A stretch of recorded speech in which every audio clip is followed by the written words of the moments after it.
un sinnúmero de reacciones desde que se conoció este análisis que está haciendo el gobierno ecuatoriano ante el pedido de asilo de Edward Snowden. Y quizás uno de los sectores que están preocupados por esta situación y lo han difundido a través de distintos medios de comunicación son los empresarios de este país. Por eso aquí en NTN24 hemos invitado a Blasco Peña Herrera Solá, quien es el presidente de la Federación de Cámaras de Comercio del Ecuador. Blasco, gracias por estar con nosotros. ¿Qué opinión le merece a usted esta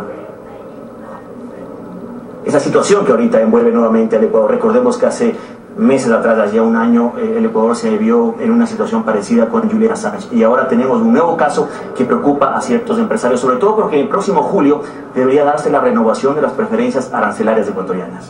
Muy buenos días, Marcelo, muchas gracias por la invitación. Mira, estamos sumamente preocupados porque la conducción de la política internacional de nuestro país es absolutamente errática y no sirve para una mejora de las condiciones de vida de los ecuatorianos.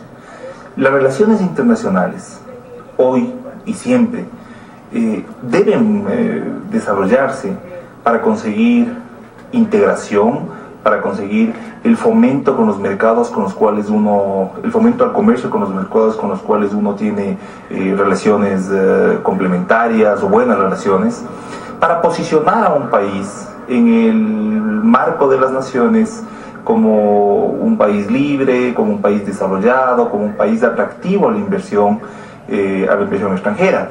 Lamentablemente hemos tenido al peor canciller de lo que podamos recordar como eje de la política internacional, y los errores han sido tan graves como que ahora se nos ha convertido en un basurero de todo perseguido, o ni siquiera perseguido, sino de todo acusado de unos crímenes que son repudiables.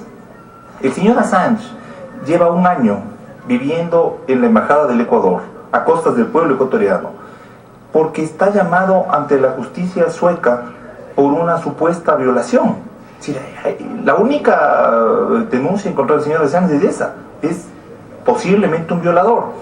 Y en el caso del señor Snowden, mire, él ha afirmado públicamente que él robó secretos del gobierno para el cual trabajaba. ¿Sí?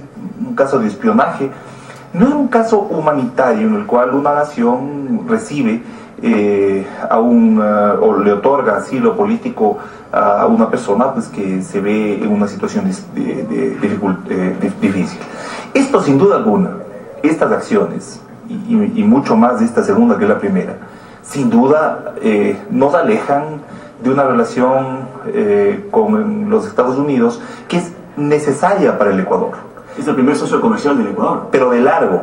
El 58% de las exportaciones ecuatorianas van hacia los Estados Unidos. Totales, y el 30% de las exportaciones no petroleras, porque las petroleras son fáciles de encontrar otros mercados, pero las no petroleras van allá, a los Estados Unidos. Y es el principal país que invierte en el Ecuador. Si bien la inversión extranjera es muy baja, pero las inversiones extranjeras de nuestro país principalmente proceden de Estados Unidos. Es nuestro primer socio cultural, tenemos la mayor cantidad de ecuatorianos estudiando en los Estados Unidos. Es decir, es un buen amigo del Ecuador, siempre ha sido un buen amigo del Ecuador.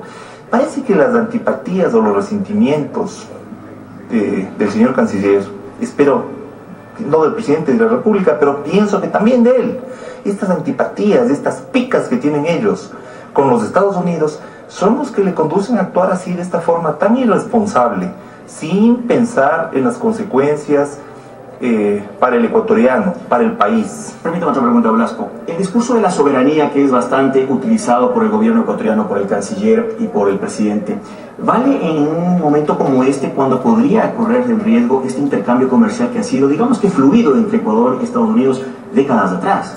Marcelo, yo creo que los ecuatorianos ya no nos hacemos falsas esperanzas sobre la renovación de la ATPDA. Eso simplemente ya no es una posibilidad, y no por una retaliación del gobierno norteamericano, sino que la ATPDA es una institución que fue creada como puente mientras los tratados de libre comercio eran perfeccionados. Colombia tiene un tratado de libre comercio, Perú tiene un tratado de libre comercio, Ecuador decidió no formar parte o no insistir en este mecanismo tan positivo para el desarrollo de los pueblos, y lógicamente el ATPDA, que era un puente para llegar a eso, ya simplemente no es vigente. Se nos han concedido varias extensiones hasta que Colombia finalmente tiene ya su TLC, y eso ya no es una posibilidad. Sin embargo, la mala imagen internacional de nuestro país en el mundo, que la imagen de un país sirve mucho, las limitaciones que tendremos por esa mala imagen, el convertirnos en el basurero de toda esta gente que ha visto al Ecuador pues como un refugio, como se dice en inglés, como un safe haven, país en el que hoy ya no se vive una plena libertad de expresión, y ahí se produce pues una contradicción gravísima, porque estas personas, el señor Assange y este señor Snowden, están supuestamente predicados por la libertad de expresión. Vienen acá al Ecuador, a un país en el que se acaba de aprobar una ley mordaza. Listo, muy amable, Blasco. Fueron las palabras de Blasco Peñarera Solá, presidente de la Federación de Cámaras de Comercio. Él lo ha dicho, y quizás es un comentario que se ha masificado en distintos sectores del Ecuador, que consideran que es una ironía que mientras se defienden los derechos de libertad de expresión del señor Assange y posiblemente de Edward Snowden, en el Ecuador se acaba de aprobar una ley de comunicación calificada por varios sectores, que no son pocos, como una ley mordaza. Compañeros, Eva, Jason, ustedes siguen con más. Marcelo, muchísimas gracias por toda la información, gracias también a tu invitado.